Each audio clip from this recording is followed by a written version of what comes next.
gentlemen, welcome to Walking with J.Beau, an almost daily walking vlog.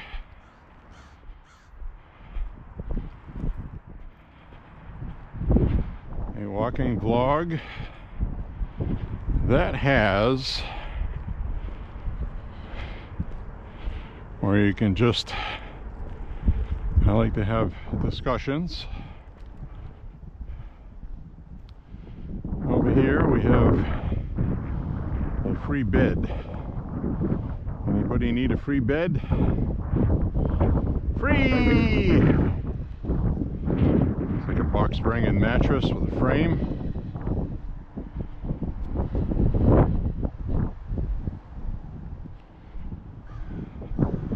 I don't need a free bed.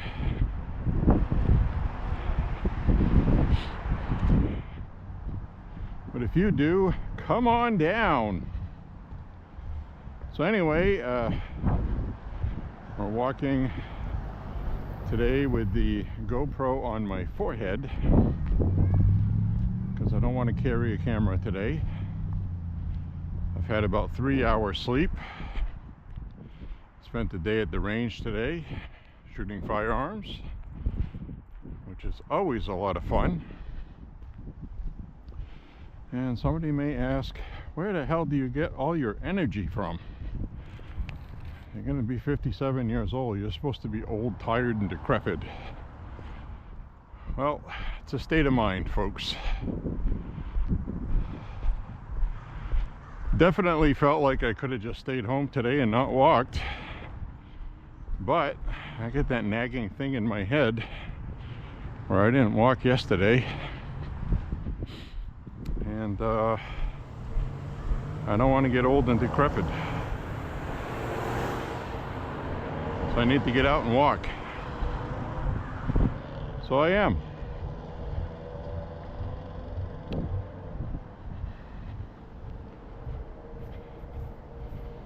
And when I'm out of my walks, today there will not be a selfie view. Just going to be what you see now,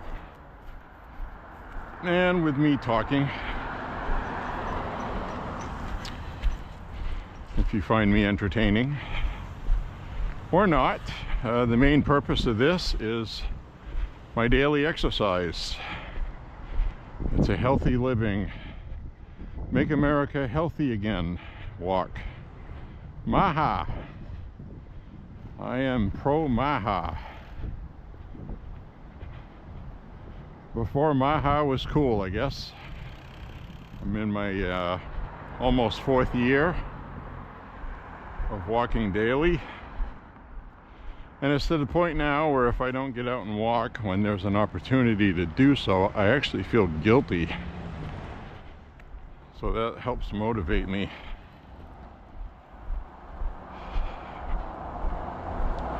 I did not record these walks for almost 4 years. I've only been doing that for about 1.5 years.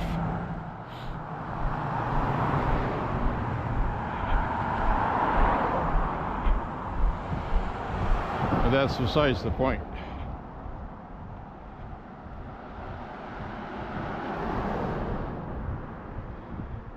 And I don't like to listen to music and things like, a lot of people like to listen to audiobooks when walking and things like that. That's fine. That's fine. I like to hear the traffic or things around me.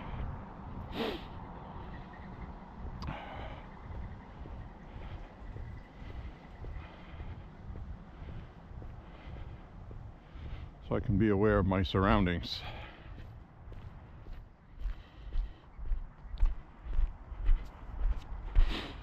Now today, right now, it's 45 degrees, but it was 10 degrees warmer earlier today.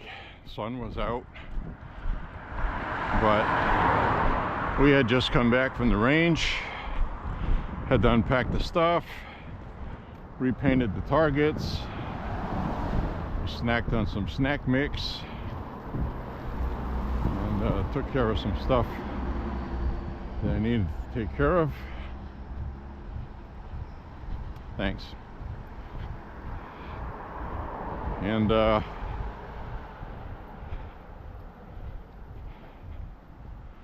so there's that. I'm sure I'm going to feel this walk today.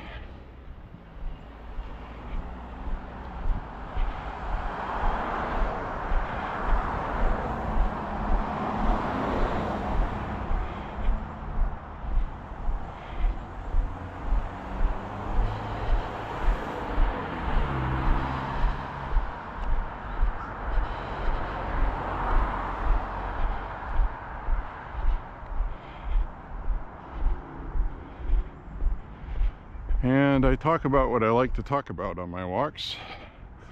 There's no particular theme, rhyme, or reason. Right now, politics is a big thing. But I also talk about other things as well. Enjoyed range time today. Shot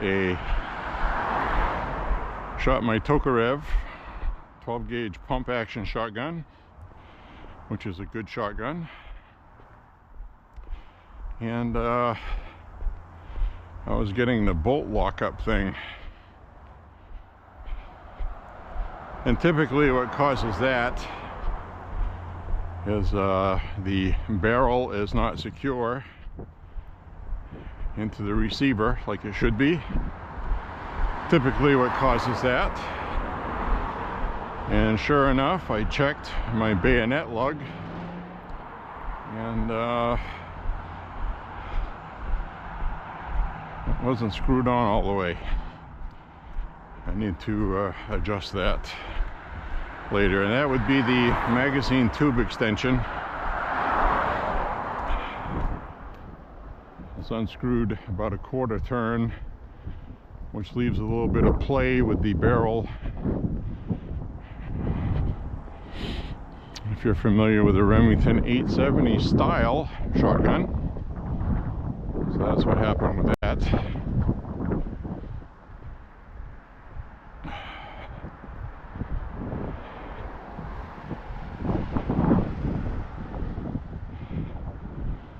So that's what we got, dadgumma.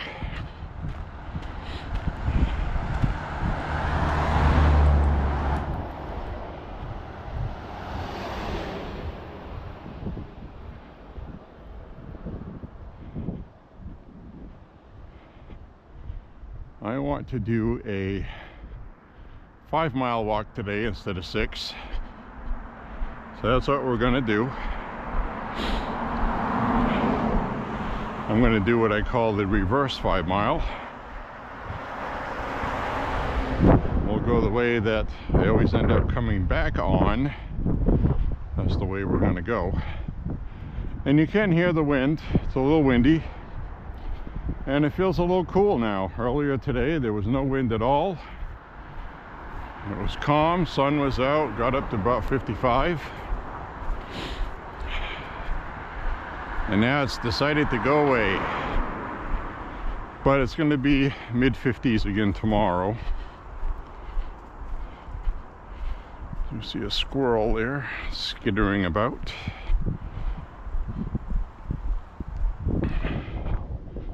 So it kind of feels like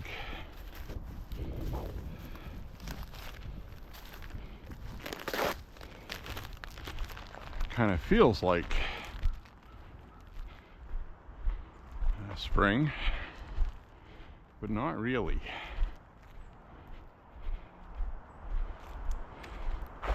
And I am feeling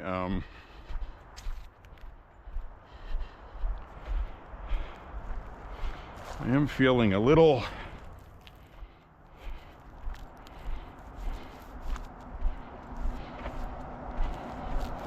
how would I say a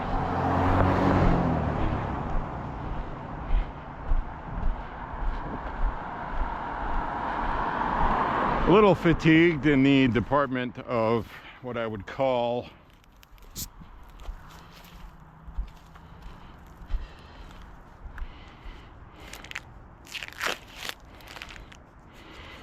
well, right now I just ran into some some shootables. Things I like to shoot. And I'm going to carry them while I walk, even though technically I wished I hadn't just found them. But these are too good to leave there. Alright, what did I find? We have whip topping. Somebody threw it out of their car on the side of the road. It's almost full. And then we have some more whip topping here. But we also found some, it's like Cheese Whiz kind of stuff. Cheese topping. So I got 3 of these. I'm going to carry 2 and put one in my front pouch and my hoodie. These are just too good not to leave, because when you shoot these, they explode because they're under pressure.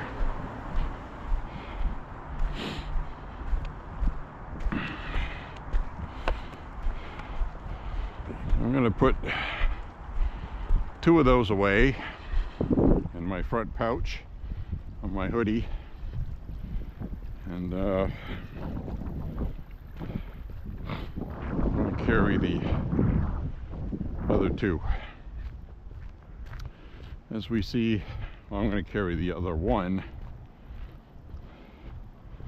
as we see the water running underneath the road here. So it's always nice when I find things like this to pick up, to shoot. I wished I would have found them on the way back from my walk.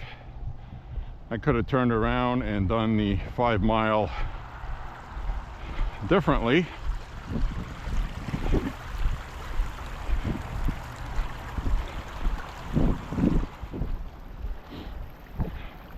But I already started this way and I didn't feel like backtracking, and that's just the way it is. That's what goes with walking, okay? And I'm getting warm right now. I'm going to start sweating shortly, despite it being breezy.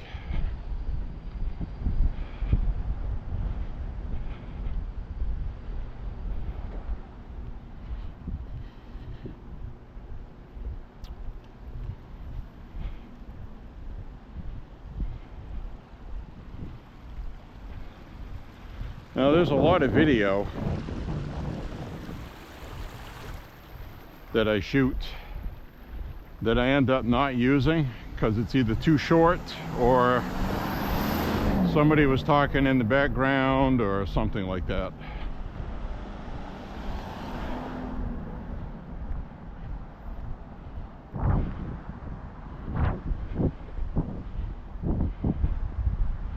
So what I may end up doing is my brother suggested I should just make like a montage video and not really explain what's going on and just show a bunch of different video.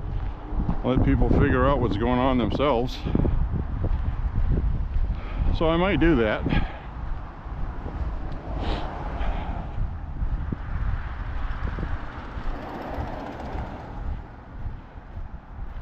Truth of the matter is most people, when they watch a video, they lose interest after about 2 minutes, literally, if you're lucky.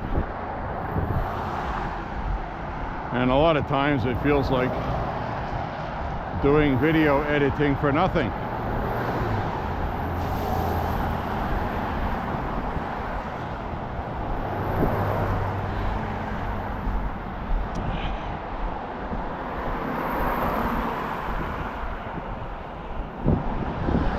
So we'll see what I do or don't do.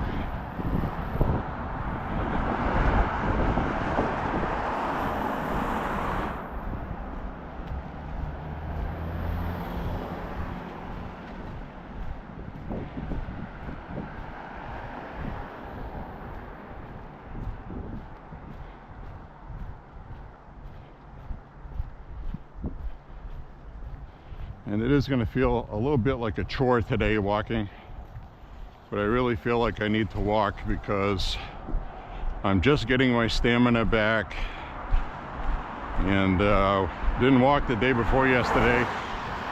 Well, actually didn't walk yesterday. And if I didn't walk today, I would have to walk tomorrow. And something may come up tomorrow. Don't know. I know we're going to get some bad weather this week. So I kind of like plan things like that. We've got a couple of days of rain coming up. Might end up not being able to walk. I mean, I could walk in the rain, and sometimes I do if it's 70 degrees, you know.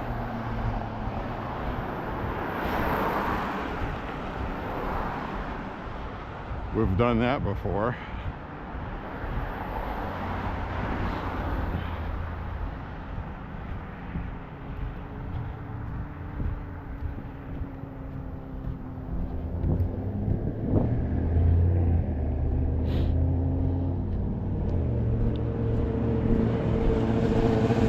A lot of the snow is gone now in the city.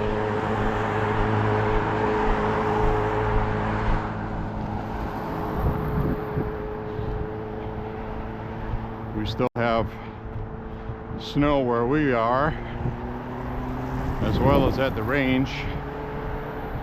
But as soon as you come in town here in the city, not much of it left.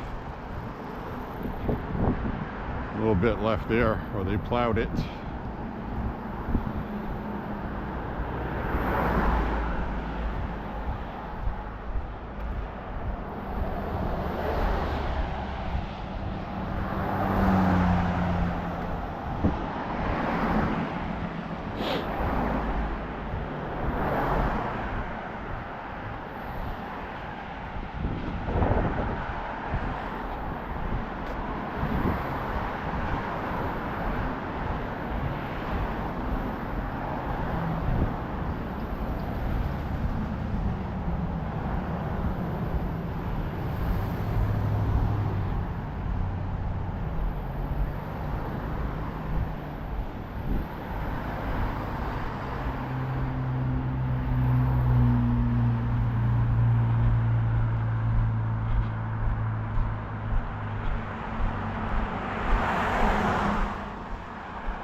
My muscles are starting to loosen up now. Starting to feel that heat. Like I'm going to start sweating soon, which is what I want. That's why I like walking the best in the summertime. It's really good for your old bones.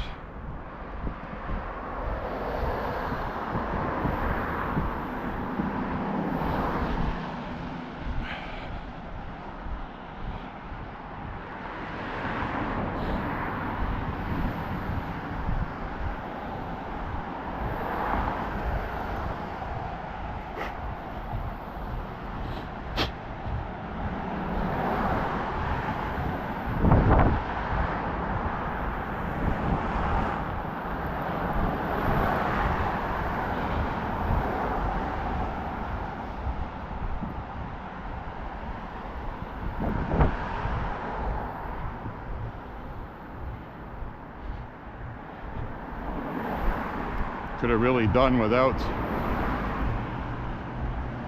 carrying whip topping and cheese topping. It's like Cheese Whiz. It's like a generic Cheese Whiz. So I got these 3 canisters of Cheese Whiz.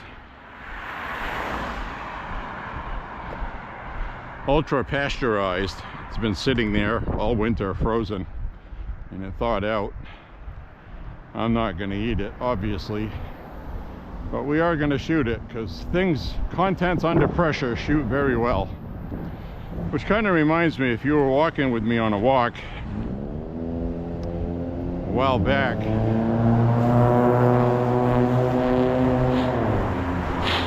I found a canister of nitrous oxide. I was all excited to shoot it, because nitrous oxide that you mix nitro like in a car for added boost is not explosive, and it's not flammable. It's only flammable when mixed with air, fuel I mean, much the same way that when your car burns, most of it is the air that is around you that you breathe. It gets mixed with the fuel, which is why you have air filtration in your vehicle. Your engine mostly runs on air rather than fuel. Fuel is just an accelerant to burn the air. So your automotive engine is actually a giant air pump. True story, you can look it up.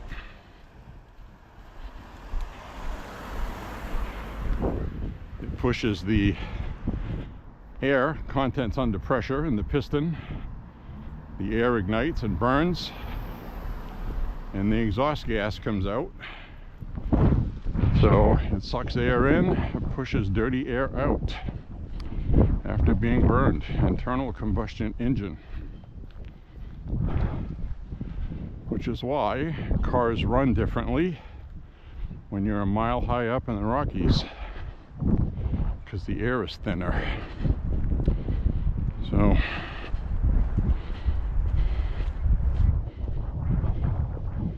the PCM in your vehicle and ECM, you have an electronic control module, and a PCM,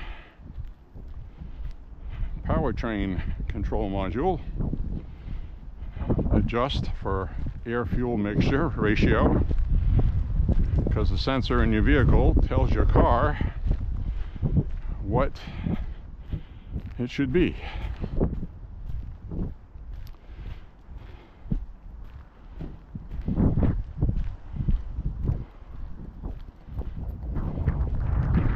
In the old days, you just adjusted your carburetor float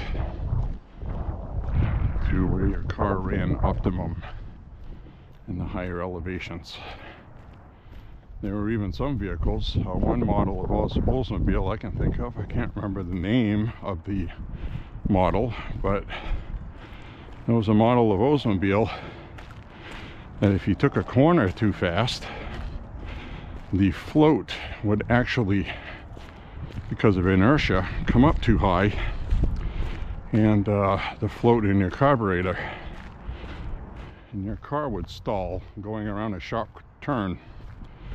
A sharp corner, I should say, not a turn. Like if you were going to turn here and turn left like this, but do it really sharp, and it would only do it going to the right, because the other way the float would go counter centrifugal force, if that makes sense. Don't ask me how I know all this stuff. I do.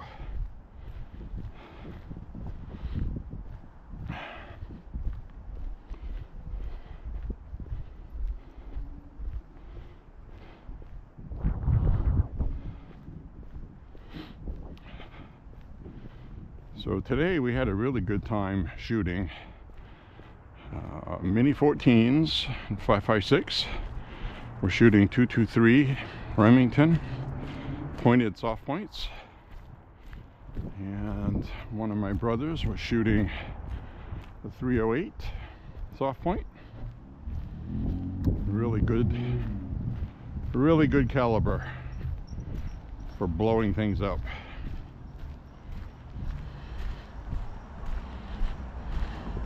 With hydrostatic shock when you have soft points.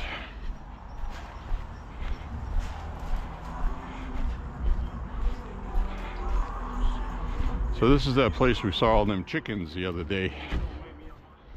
Chickens! I don't think they're out today. Now I'm starting to get a sweat going, so that'll be good. Kid out there with the baby carriage. So I watched a movie last night that I have seen before. I have the Blu-ray. that I thought was a really good remake. Now, when you always hear about a remake, you're always like, nah, why did they have to go remake that? It's a classic. Well, the movie I'm talking about is War of the Worlds, and Steven Spielberg directed it brilliantly, did a great job. Tom Cruise was awesome in it. The two kids in the movie were awesome in it, and they had a lot of the things that happened in the original 1952, I think it was 52 or 54 movie, and actually it might be 1956. Here comes another piece of useless information you won't care about. But in 1956, they used to use the kind of movie cameras that used 3 different cameras. It's called Technicolor. And what it did was it had 3 different cameras that would film the same thing in different colors. And that's how you got these beautiful colors. One would be whites and some other stuff. Another one was blues, greens. Basically, blues, greens, and reds were kept separate. And when you stack them on top of each other, you had absolutely beautiful color imagery. So that film was shot using that, but they weren't using widescreen yet, or Panavision, or CinemaScope, as it was called. So they were still shooting in the traditional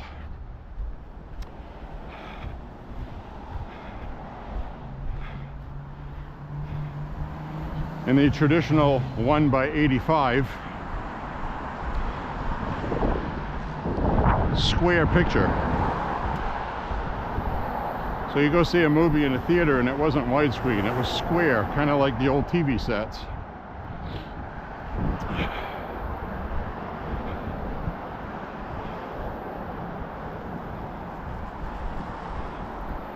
So most of those movies, and I say most because some of them were shot on parabolic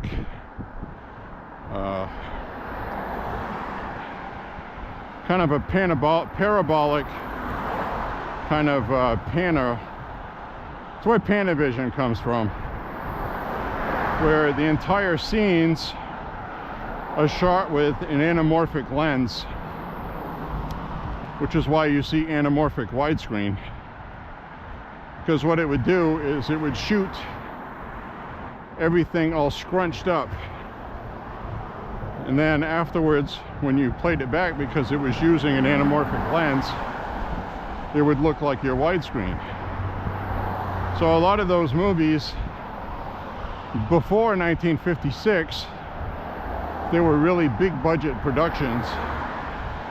You saw great movies like Ben-Hur, and a lot of those in CinemaScope, it was called.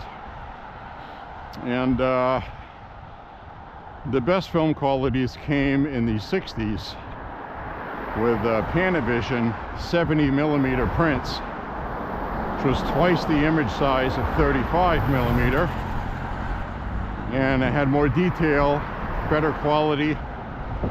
If you want to see a good modern example of that, check out Quentin Tarantino's The Hateful Eight. That was all shot on Panavision 70mm film like they used to do in the 60s. And so they edited it in the traditional way they would edit films.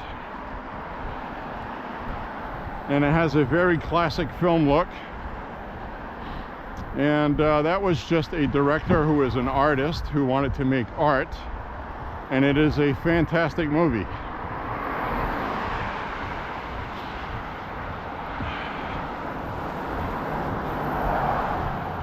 Highly recommended.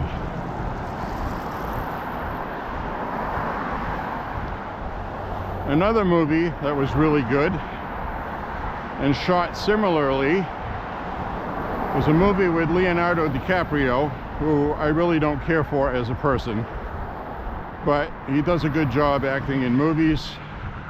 I feel that way about Brad Pitt also. But anyway, Leonardo DiCaprio was in a movie called The Revenant, and it's based on a true story about Mr. Bridger, explorer, gets caught out in the wilderness where it's still wild Indians and wild animals. Part of the movie has a very realistic hand-to-hand combat scene with Native Americans and using blunt force instruments, which are pretty traumatic to the human body.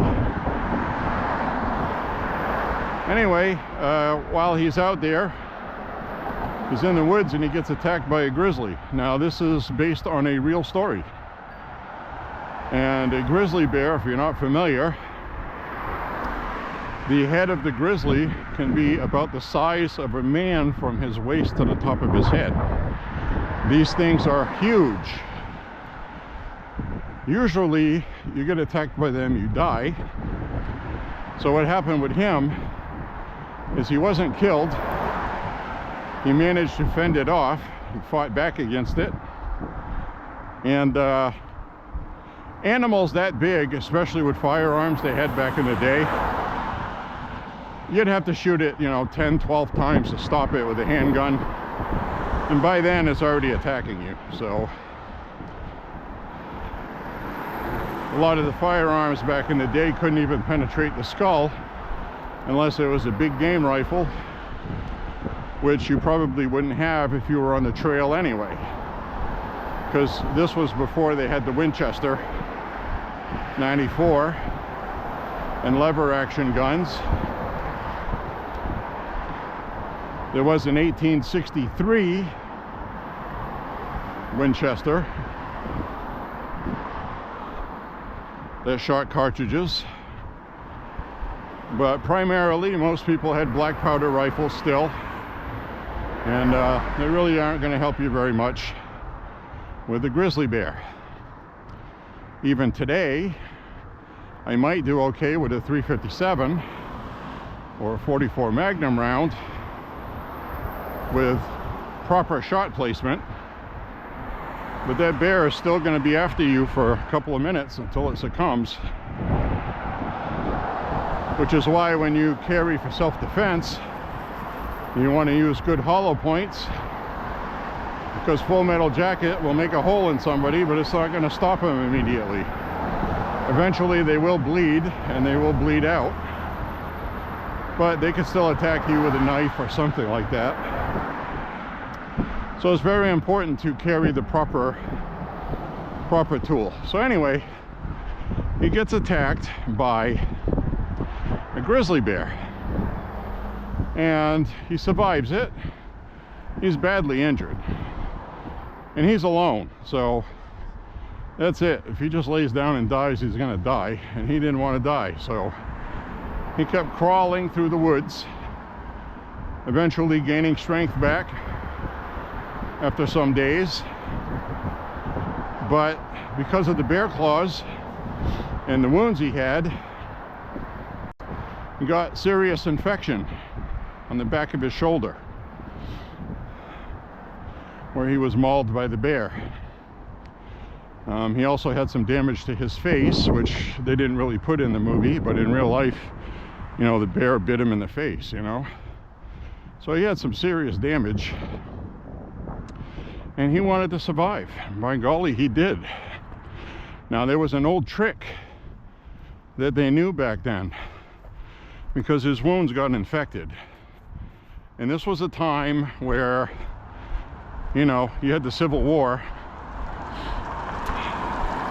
And this was before the Civil War, I believe, this story took place. So they didn't even have lever action rifles then or anything like it. They didn't have cartridges yet. So anyway, what do you do when you have an infection and they don't know what an infection is, what bacteria is? They don't understand why an infection starts. Well, there was an old trick they did using maggots from flies. And you would put the maggots in the wound. So you're probably wondering, what does that accomplish? Well, the maggots feed on the rotten flesh from the infection, the dead flesh, and they keep it clean. Basically having surgery on it, he actually found maggots and put the maggots on his wound, and it worked. It ate the infection and the infected meat and skin, and it saved his life until he could get help. Because back then, typically they would treat infections by hacking it off. So when you had an infection in your torso, your upper body, your back, that's pretty much it. You were going to end up getting sepsis, blood poisoning, and you were going to die. Which happened to a lot of people, especially Civil War people that were injured. And, you know, can you imagine that? You're on the battlefield, you know, you get part of your leg taken off with a cannonball that skipped across the battlefield. And the solution is they need to amputate your leg. So that's an infield decision, done, and you really don't have a say about it. And they cut your leg off. No anesthesia, no painkillers, other than maybe getting you drunk. I say maybe, that's if they have any alcohol available to do that in a field hospital. And with non-sterilized equipment. And they didn't know to sterilize the saws and stuff, so basically they would cut into somebody before you, and basically they would just rinse the saw off in water. And they didn't have the concept of washing it with soap, and even that isn't good enough.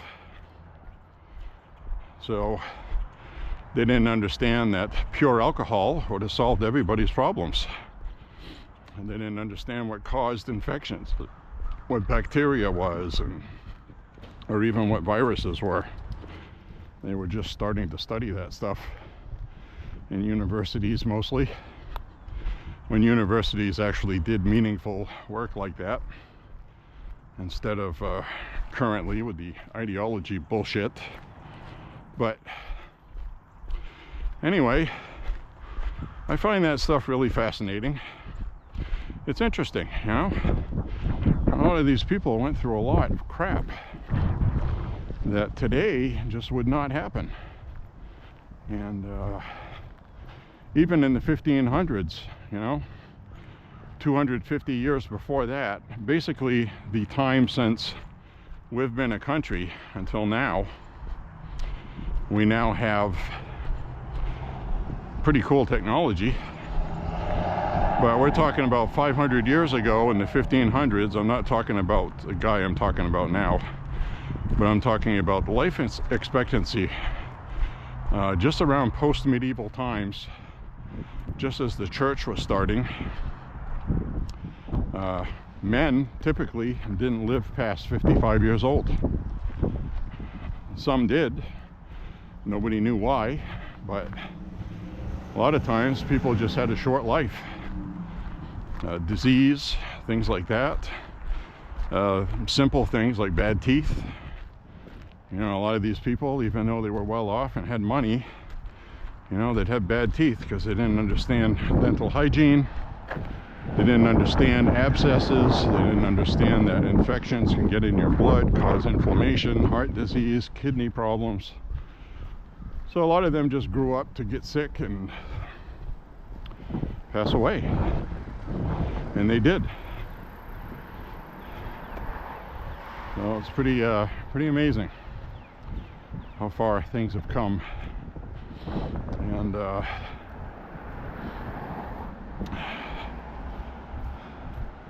you did have some people in the 17 and 1800s who lived to be in their 80s, early 90s.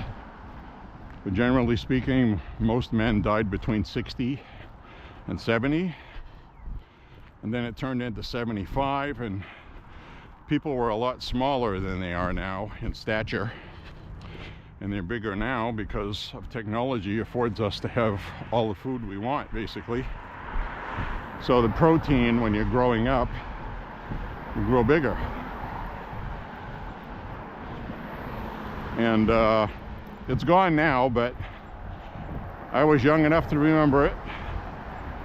All through the 70s and 80s and most of the 90s, Fenway Park and Yankee Stadium, also the old Yankee Stadium, a lot of those chairs in the stadium were made for the average male height of 5'6" to 5'10", and women were always about 5 feet, 5'4".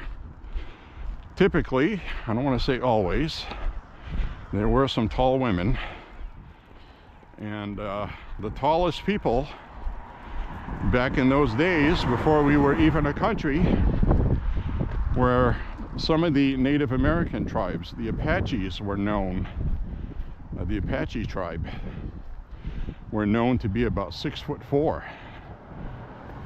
A lot of these Western military people, before we were a country, found it remarkable that men could grow that big. So nowadays it's pretty commonplace, and it's because they ate a lot of meat, buffalo meat, protein, when they were growing up. So you had Native Americans on the East Coast that ate a lot of agriculture, corn and things like that. They didn't eat a lot of meat, and they weren't as big. And that was also the problem in Europe. Lack of protein.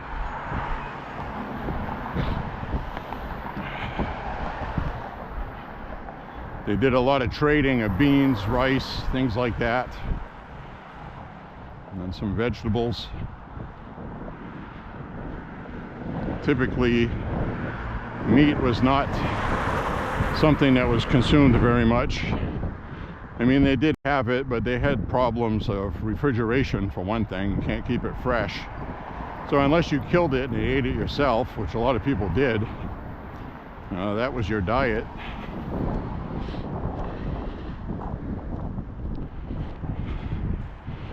So anyway, that's a lot of things to think about on this walk.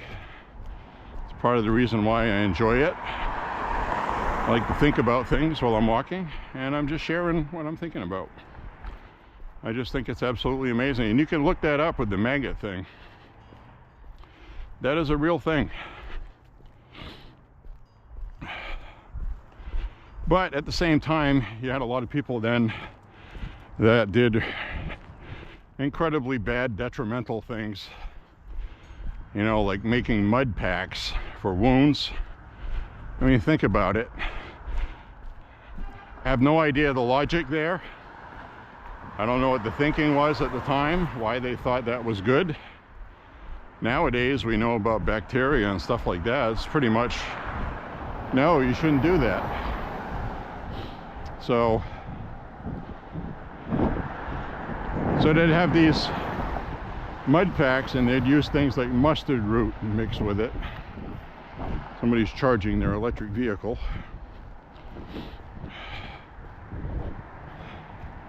Lord help us.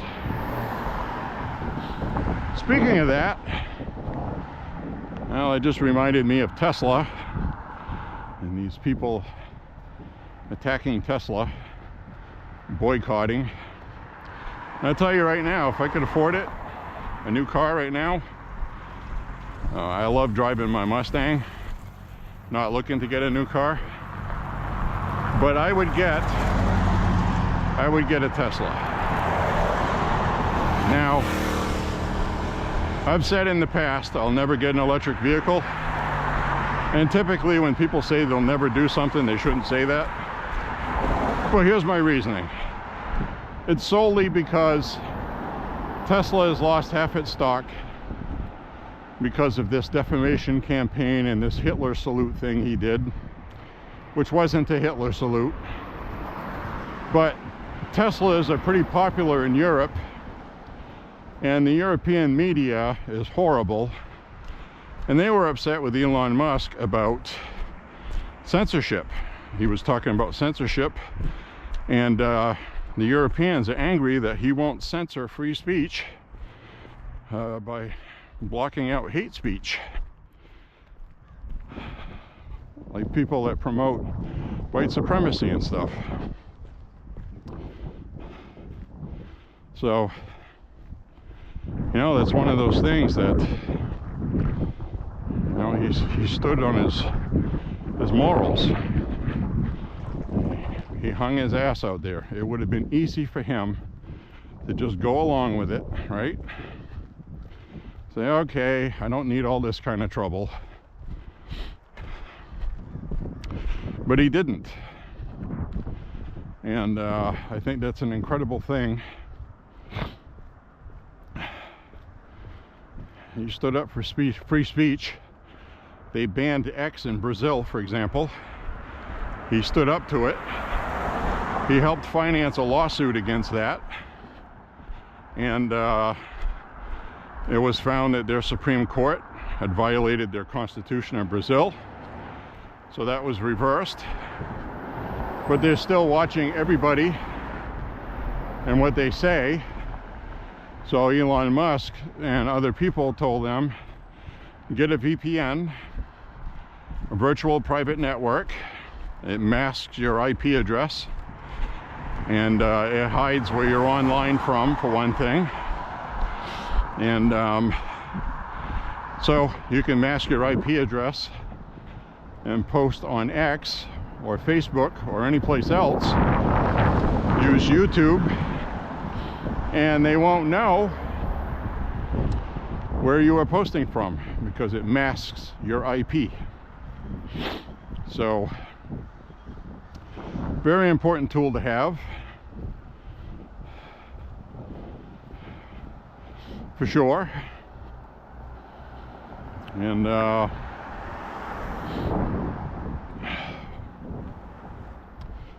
see right here, this is where we just had all this snow melt.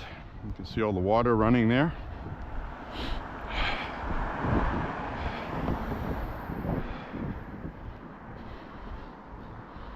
Now, should we go that way or take a right hand up ahead? I think we'll take the one up ahead.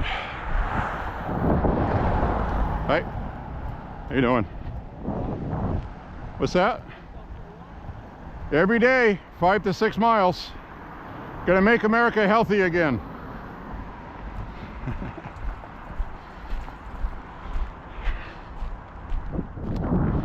So, anyway, he was a nice officer.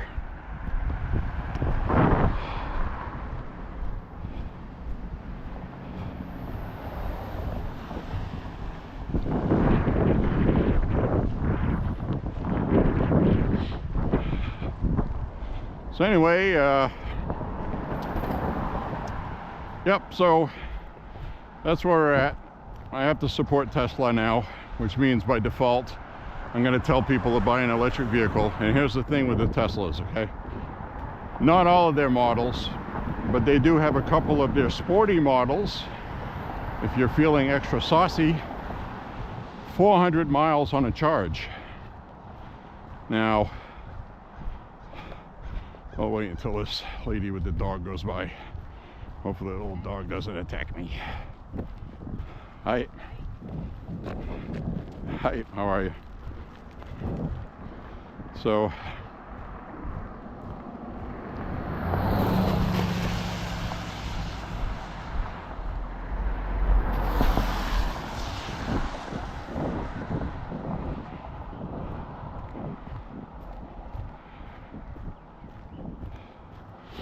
So anyway, so we see a little patch of snow left here. 400 miles. That is about 2 hours, 2 hours and 9-minute drive from here to Boston. It is 150 miles, 149 miles. So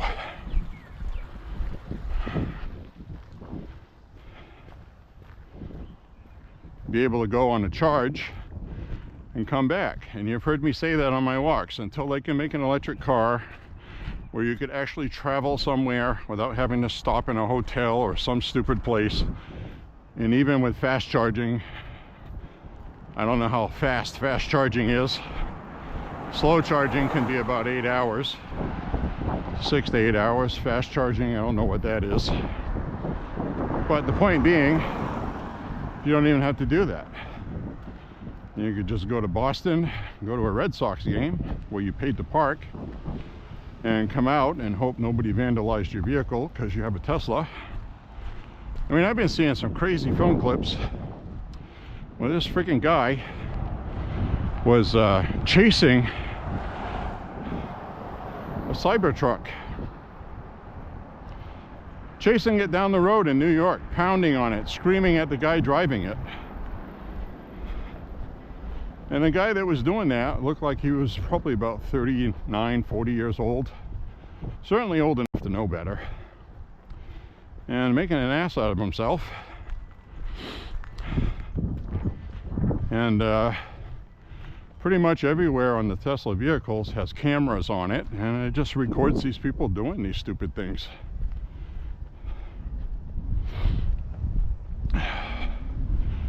So anyway, I got a really good sweat going right now.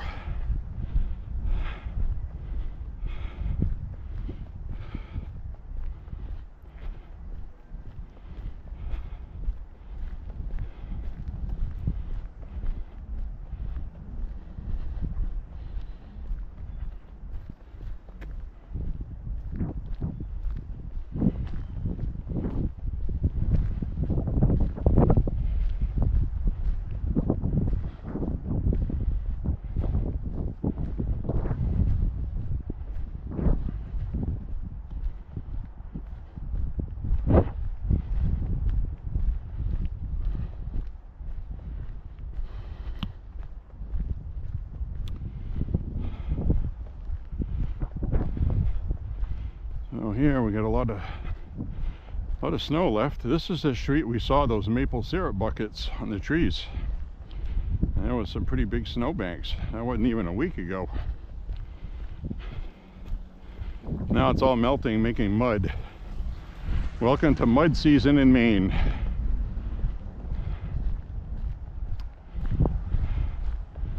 Hope you're having a good day today. I am having a great day today. I fell asleep around 2 a.m., 2:30. Actually, it was 2:37 last time I noticed the clock. Like I said, I was watching that movie War of the Worlds. I had my alarm clock set for 6:20, and damned if the damn thing didn't wake me up. It did. So I'm somewhere between 3 and 4 hours of sleep. There's the maple syrup bucket right there. I don't see anything dripping out. Hasn't been cold at night. Supposedly, from what I read, it's going to be below freezing at night. Last night was about 34. Maybe close enough. But they said it has to be below 32 degrees at night, and somewhere between 35 and 40 is the best optimum temperature for maple syrup to run. Because I guess part of it depends on the tree being frozen, I guess. I don't know the science of it. I just know what I read from people that produce maple syrup, because I saw these buckets and I had to research it. And we saw maple syrup buckets last year too, in a different part of town, quite a few miles up that way, up that way.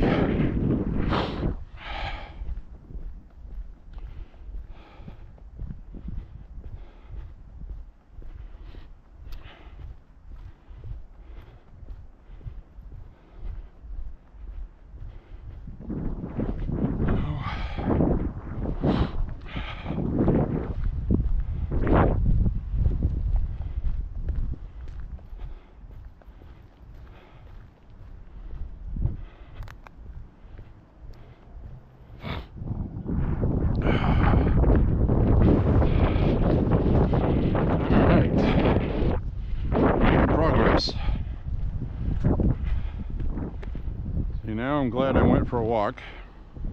Thanks. Now I'm glad I went for a walk. Get the juices flowing, because I felt like I could have taken a nap earlier. And I don't want to get old and nappy. Which is fine. If you're old and you love your naps, have at it. I'm sure I'm going to be old and I'm going to love my naps later. Right now, I push myself not to.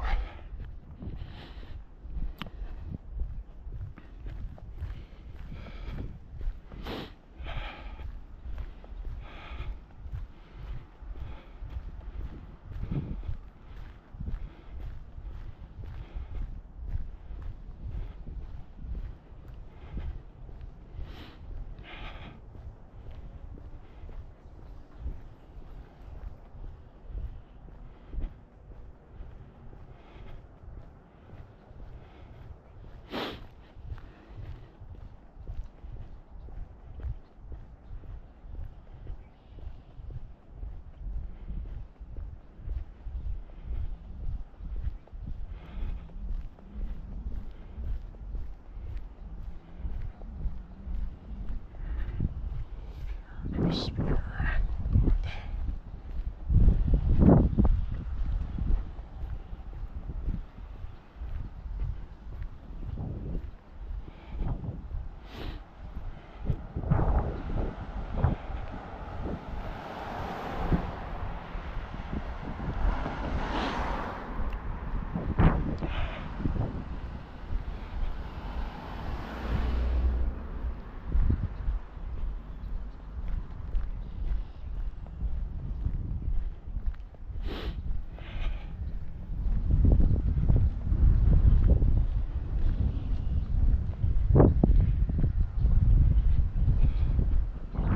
Windy.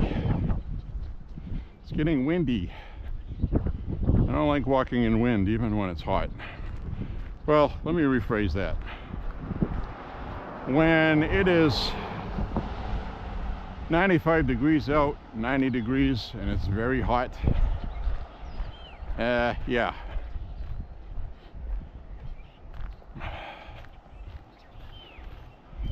Then windy's okay. When it's under 60 degrees and it's windy, not really a fan of it.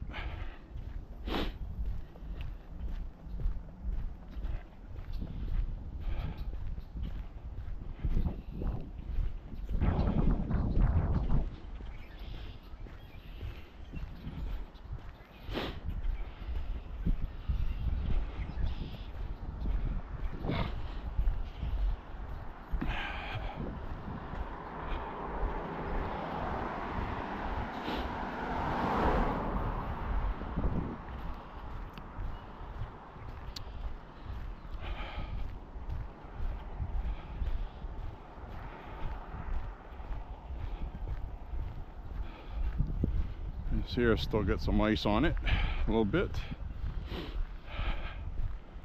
Over here.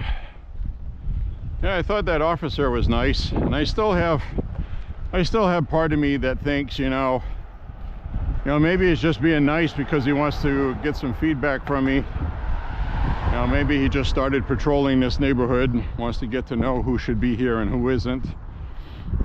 And, you know, that's something I would do. Just have a conversation with somebody. I saw him pull in there ahead of me. So it always makes you wonder if, you know, somebody called, or, you know, I got a camera on my head. Somebody's all paranoid about it. I'm walking around talking to myself and, you know, whatever. You never know what people call 911 with, you know. So some people are that pathetic.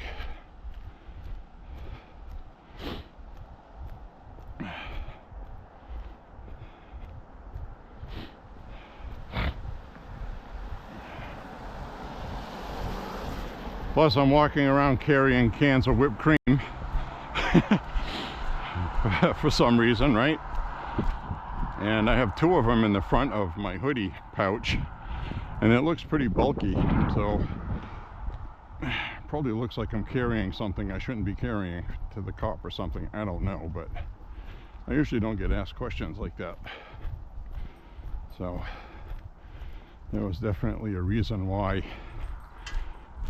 he stopped and asked me that stuff. That I do know. So he may have just been turning around there waiting for something on the computer. Decided to say hi to me. So you never know. But the point is, I made a point to have a conversation with him, so let him know I'm a normal person, which will be beneficial sometime when I'm out here. Got a salute. When I'm out here sometime, 1 o'clock in the morning on a hot summer night, and unbeknownst to me, maybe there was a couple of burglaries in the neighborhood. So somebody, the police want to check out who I am. He'll already know that I'm probably not who they're looking for, because I told them I walk 5 to 6 miles a week. If you catch my drift on that, it's also important to have a good relationship with law enforcement. They're not the bad guys. Some of these younger guys, though, are a little too machismo.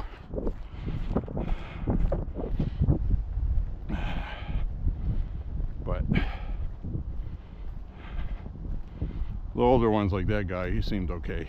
You could tell by his demeanor that he was probably pretty cool.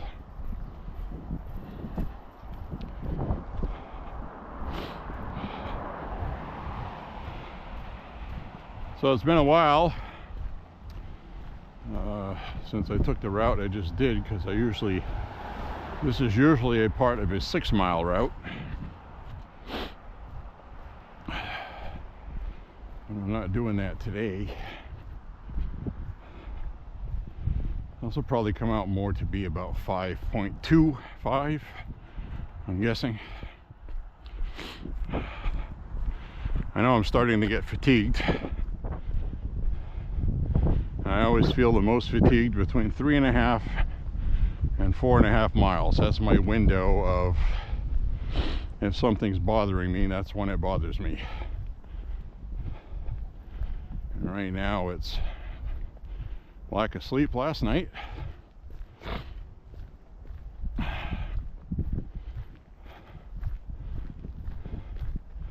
And we had a lot of physical activity today at the range, practicing different things. And also lugged boxes with jugs that we were going to shoot further than we usually lug them, because we had this container we needed to fill up with water, and we carried it over. I carried it over, I should say. It was heavy.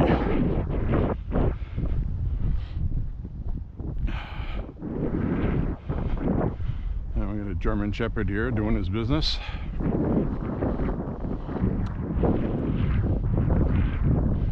Very quiet dog. And dog never makes any noise. I never hear that dog bark. Wondering if they had one of those procedures where they prevent dogs barking, but usually you can still see them trying to bark. And the dog doesn't bark. Now you tell me if you're watching this at home and are familiar with dogs. When you have a dog that doesn't bark or get defensive about where they live, or is it a mentally happy dog? Or are some dogs just like that? I don't know about dogs. So if you know about dogs, let me know. As we could see, the dog was busy doing his business. I'm glad I don't have to crap outdoors in front of people. Pretty thankful about that, actually.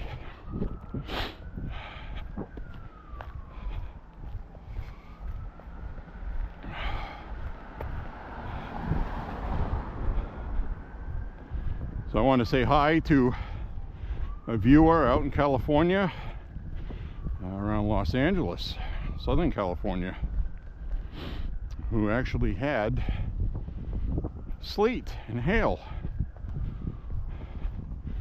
Had a hailstorm. So there's all this hail falling and there's palm trees. Really quite a bizarre sight.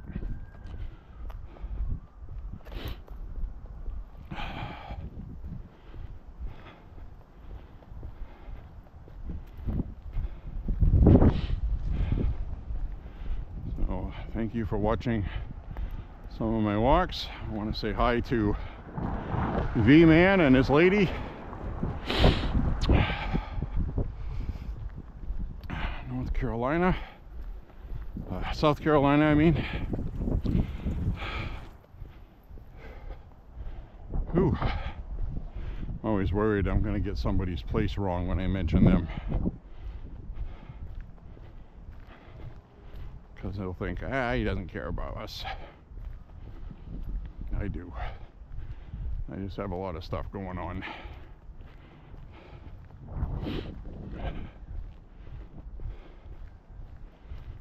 It's been a while since I've seen any deer on the streets. There's one time we went on a walk here, we had a deer right here, right on the lawn. It was a big one too.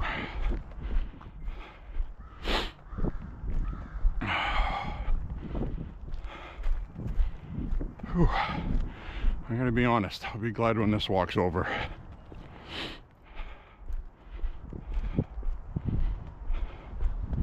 I'll be glad when this walk is over.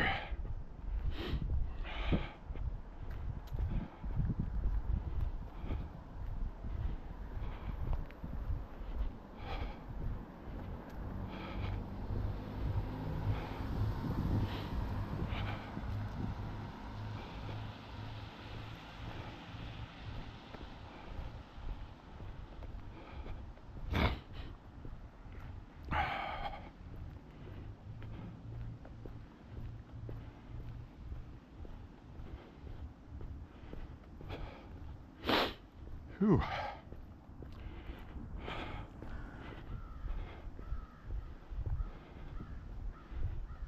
I'm ready for spring. We're going to have 50s all week. We'll slowly progress into April. We'll start seeing 60s, maybe 70. I know a lot of you people down south are already warm. Also, hope you guys stay safe from all these tornadoes going on. It's crazy. Nothing ever happens here in Maine. I mean, I'm thankful for that. You know, we had a mass shooting. That wasn't good, but other than that, we do get tail ends of hurricanes once in a while. And we did have a couple of winter storms that knocked my power out for a few days, twice. But generally speaking, not something that happens a whole crap ton here. We don't get earthquakes, and when we do, they're barely much of anything.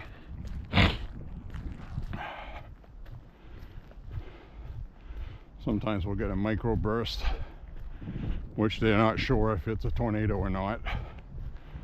A tornado may have touched down in Oxford. We're not sure. It wasn't on the ground long enough to record it, so okay, thanks a lot. I guess that means we might as well just say it wasn't. guess. Here's the Trump flag. A lot of people have taken their Trump flags in after the election. And I gotta tell you, I'm really happy with what Trump's doing.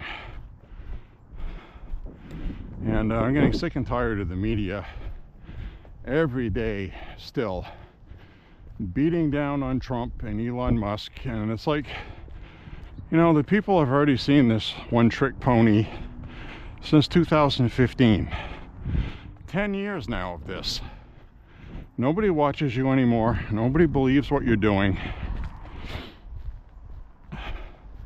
And independent media just won the election for Donald Trump because you guys suck now. So keep sucking. Keep doing it. I encourage it. I want to see the Democrats keep embarrassing themselves. Chuck Schumer finally got a freaking clue. Decided not to push the filibuster and shut down the government because he realized American people already have a 21% approval of Democrats, and they have a 56% approval of President Trump. Do the math. Everybody's going to know who shut the country down. The media does not have that pull anymore to push your lies and bullshit like they used to. So I knew I'd get around to politics eventually, but we're coming up towards the end of the walk, and you know, these freaking sons of bitches, man, they're terrible people. I don't know how they live with themselves. I don't know how they sleep at night. I don't know how they come out and do a news story and talk about Elon Musk putting your Social Security in jeopardy for if you're old. And it's not true, for one thing. That's not going to happen. And they're not going to touch Medicare. They're cutting waste and fraud. Waste and fraud is not cuts to your benefits. And the media has been fear-mongering. That's their biggest thing they're doing right now, is they want to scare people and get them enraged at President Trump and Elon Musk. And it's not working. Now we just got a report that inflation is ticking down. Media won't even admit that. They're still using sources that tell them that it's stagnant. And they're using the same sources that told everybody Trump was not going to win all the swing states. He didn't have a chance. So, you know, these people are listening to those same polling people who are freaking stupid people.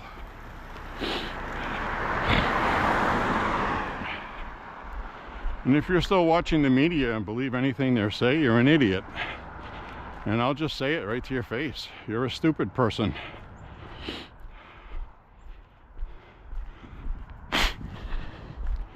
They lie to you and really just don't know how they can sleep at night, scaring old people, keeping them up at night. For the Democrats. I mean, that is just an absolutely shitty, horrible thing to do. And these people, you know, they deserve what's happening.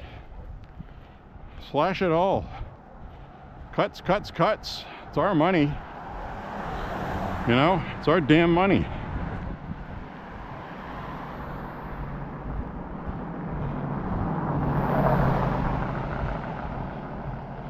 The bag right there says Mustangs. That sports bag, it's a hockey bag. The Mustangs is the team for, I believe it's CMVTI Technical College here. They have a hockey team.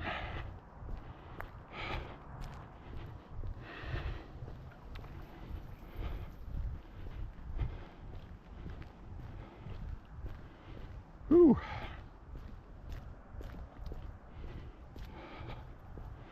Well, it's kind of cool. I found some whipped cream to shoot and some cheese topping, some cheese whip. It's like a generic version of Cheese Whiz. but this is whipped cream. So I got whipped cream and I got cheese.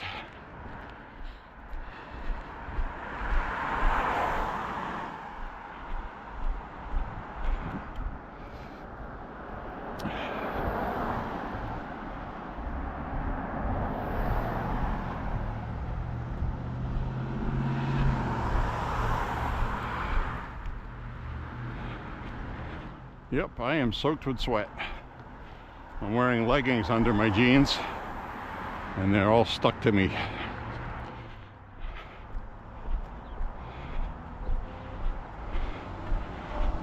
I think this battery is about ready to quit.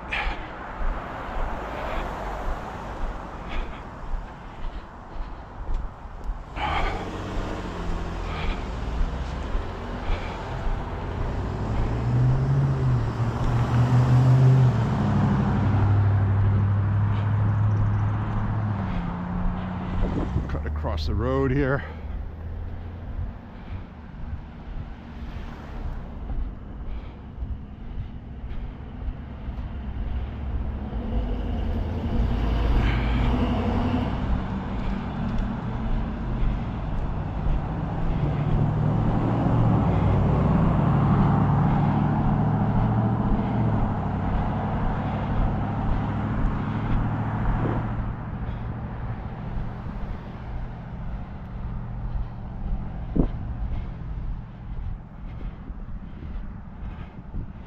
I gotta take a selfie with the whipped cream.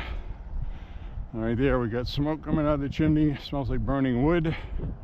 So they get the wood stove going. I'm telling you, it's 55 today, but it's cooling off quick. It's windy.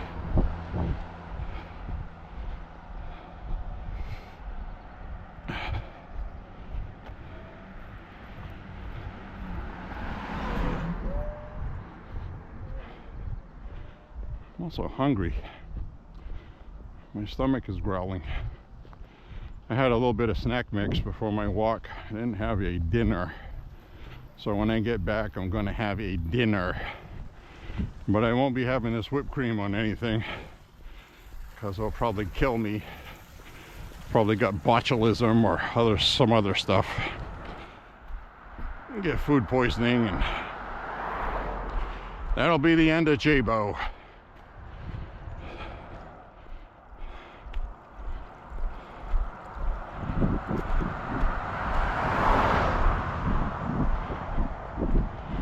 All right, I'm at 5 miles, hour and 26 minutes.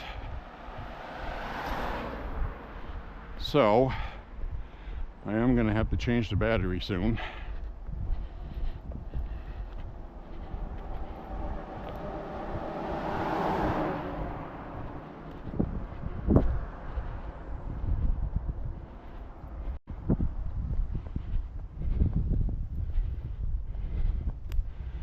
Quite often I'll run out right at the top of this little hill. I know I'm close. Sun's not out today though.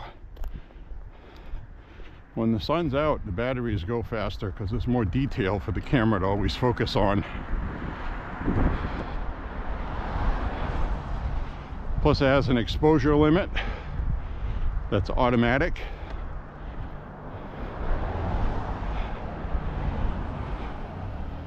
Whew. My lower back is barking at me, folks. I ain't gonna quit. I ain't a quitter.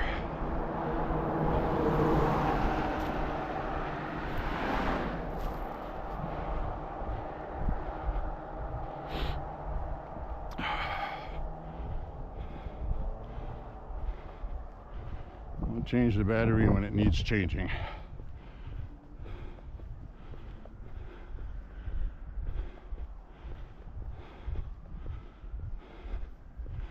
Whew, that was a hill. Got the blood flowing, let me tell you.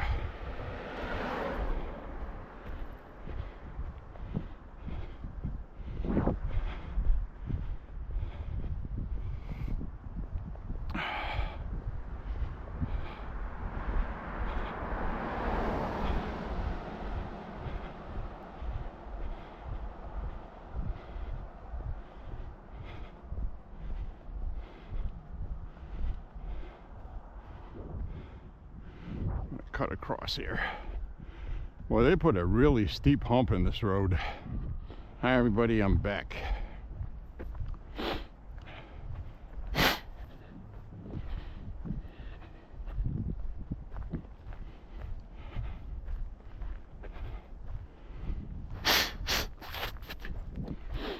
Whew.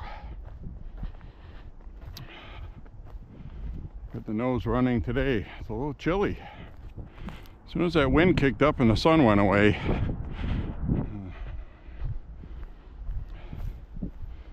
I'll walk to the side here.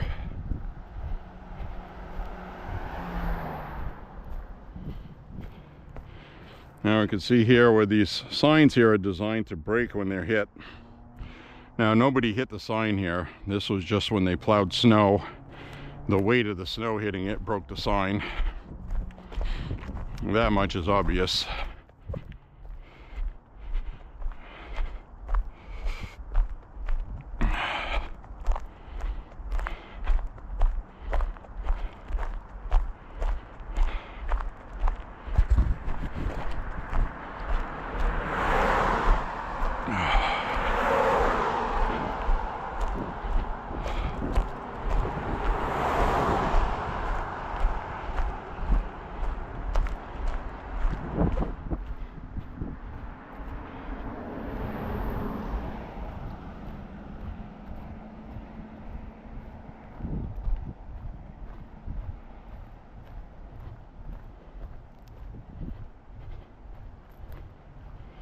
Oh, these acorns.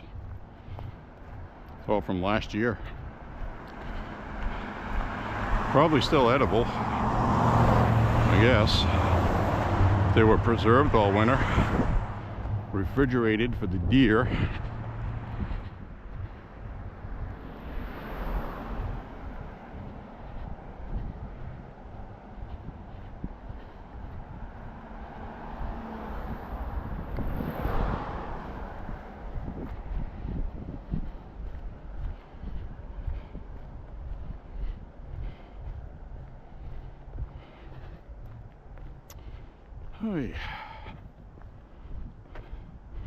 Well, that water out in the woods here is starting to thaw out. It's still a little icy. Still in early spring thaw. We usually don't thaw out this much this early. If you're wondering, if you're watching from some place where you don't have winter. Last year we had almost 2 feet of snow in the last week of March. And the first week of April, we had another 18 inches of snow, which is unusual even for here. Now right now I feel some moisture hitting my face, raindrops.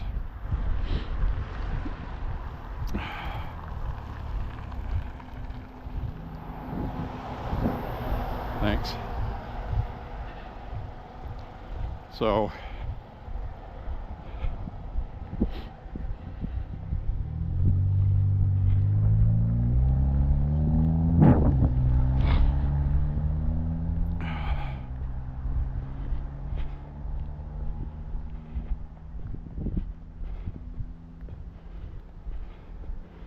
cut across the street here in a minute. So this part right here a month ago was pretty tough walking on with all the snow we had.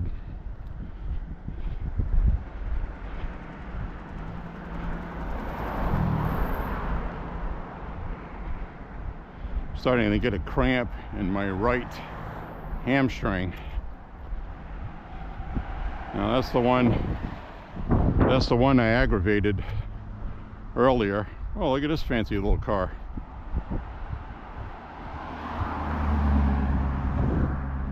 Corvette. Yellow one with black stripes. I like how that looked. So we got Thorn Crag over here, where I sometimes do woods walks, which is in my playlist for Woods Walk Gun Talk. I had no idea I had done so many. I thought I was around 30, 31. I looked and it's like 37, 38. So Probably should do one of those soon. Maybe tomorrow, I don't know. Depends if the sun's out. I'd rather do it when there's leaves coming out and things are waking up. Now this is where we saw that rat swimming the day before yesterday. Gotten a lot more snow melt here.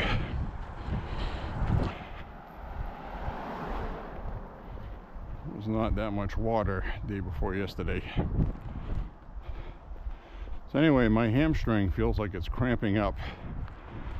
And one reason is I need some hydration.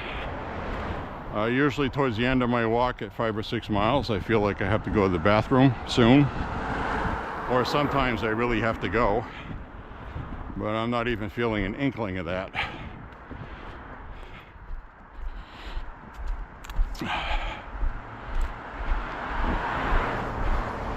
Hi, little squirrel.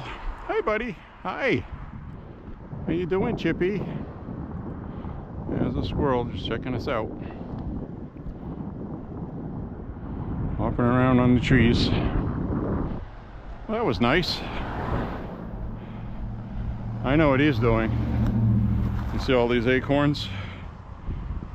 That squirrel is squirreling around for a nut. He's got no shortage of nuts, that one. He picked a good spot. He picked a good spot to live in.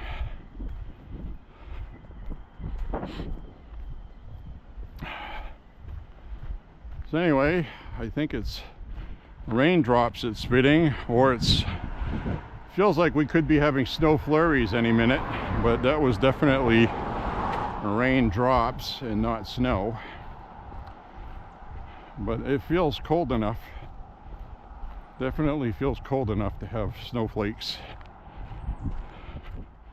Right now it feels like upper 30s. So today it was 54 degrees, and then it went down to 45. And right now, because of that wind, it feels like it's about 38, 39.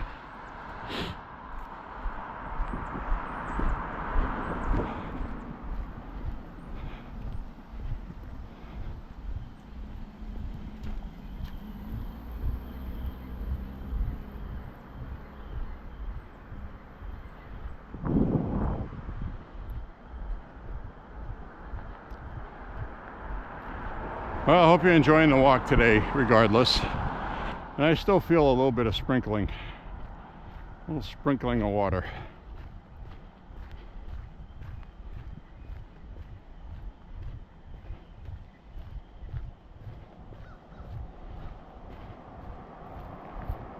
I'm going to sleep good tonight, that's all I'm saying. So I got to make sure I hydrate, because when you start getting dehydrated, especially if you are drinking a lot of coffee. I was drinking some diet soda earlier that had caffeine in it, and it makes you go.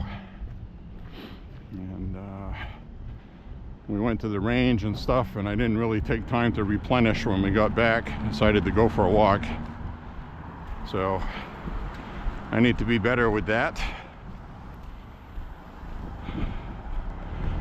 So I'm gonna have 2, maybe 3 sparkling waters when I get back.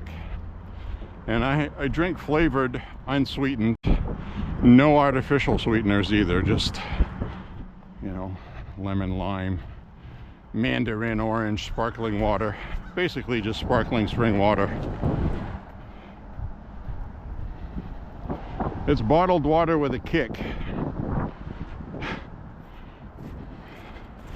Bottled water is really cheap to buy, but we're fortunate enough where our water comes from a local lake that is very clean. We have biannual water testing reports. I get those emails. You can't taste the water here, for one thing. That's the best thing. So, oh, somebody there picking up the box spring and mattress. They put it on their vehicle. See that? Free!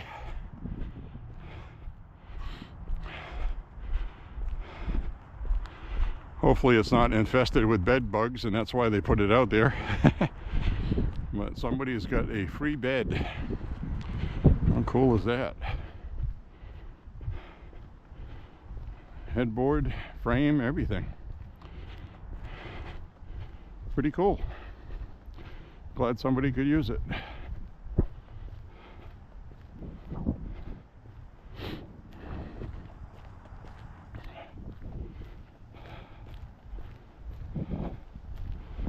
Well, we'll be coming up on the end of the walk here with you guys. I still have a little ways to go.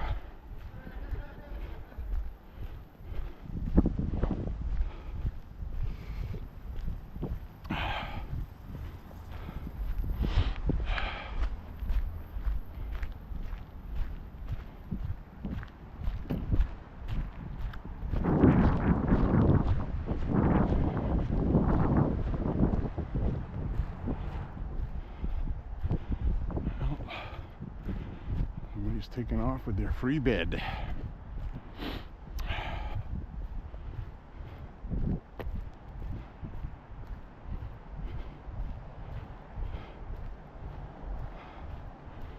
So I'm going to have a bit of yard work to do this year. I usually don't do it until towards the end of April, when the ground is dried out and the new grass is starting to grow.